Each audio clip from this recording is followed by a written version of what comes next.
So, ang ginawa ko po, in-English ko po siya. Tapos ano po, ang ano po doon, ang nilagay ko po ay ano, slicing for pork barbecue. Ano na po, nag-green yung ano, yung dollar sign. Sabi ko, "Ayun pala yun." Sabi kong gano'n. Ayaw pala niya ng Tagalog, gusto niya English. Kaya kung mangyayari po sa inyo na ano, magkaroon po kayo ng yellow na dollar sign or red, ganyan, palitan niyo po muna yung title bago niyo po siya i-delete kung kinakailangan po talagang i-delete, gano'n.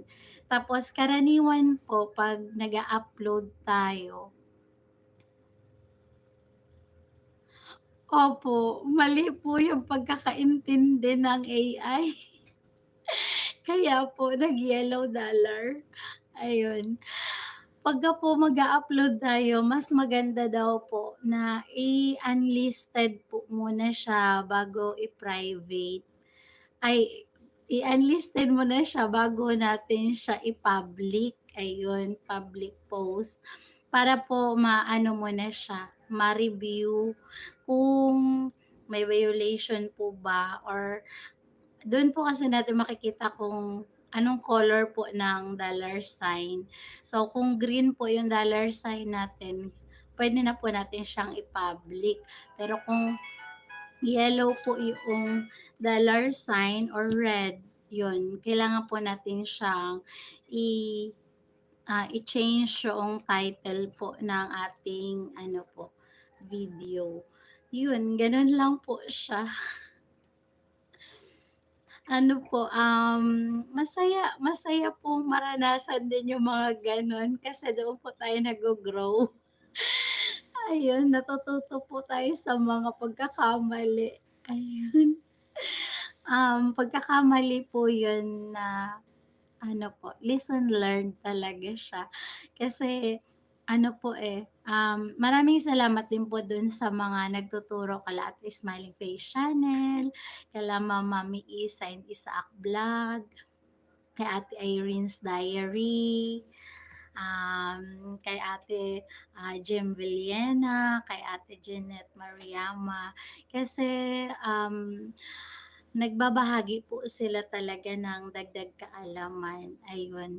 Si Ate Maria Pinay in Germany, si Ma'am Bungangerang High Blood, ayun. Yun po kasi yung mga, um, nakilala ko pong mentor dito po sa mundo ng YouTube. Si Sir Gary's Kitchen, ayan. Sila po yung mga lagi kong pinagtatanungan ng mga ganap. Si Sir Zoomplix, yun po. Si Ate Mrs. Sky, ayun. Malaki po yung mga naging ambag po nila para po ma-grow yung aking channel. Si Sir HLJ Deep Hybrid Vlog, yun.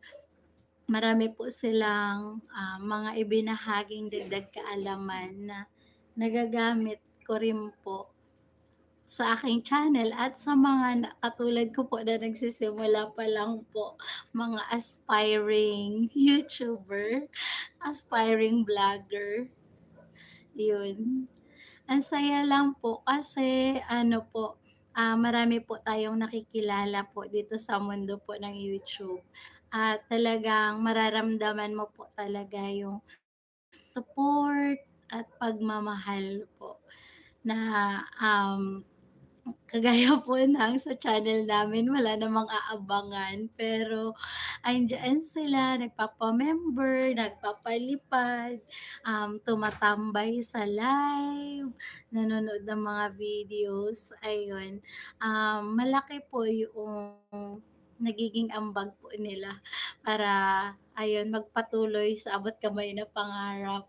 Kaya maraming maraming salamat po kasi na nakakapagpalakas po yun ng loob, ayun, at nakakapagbigay po siya ng motivation, ayun, ng inspirasyon, ayun, na magpatuloy po talaga.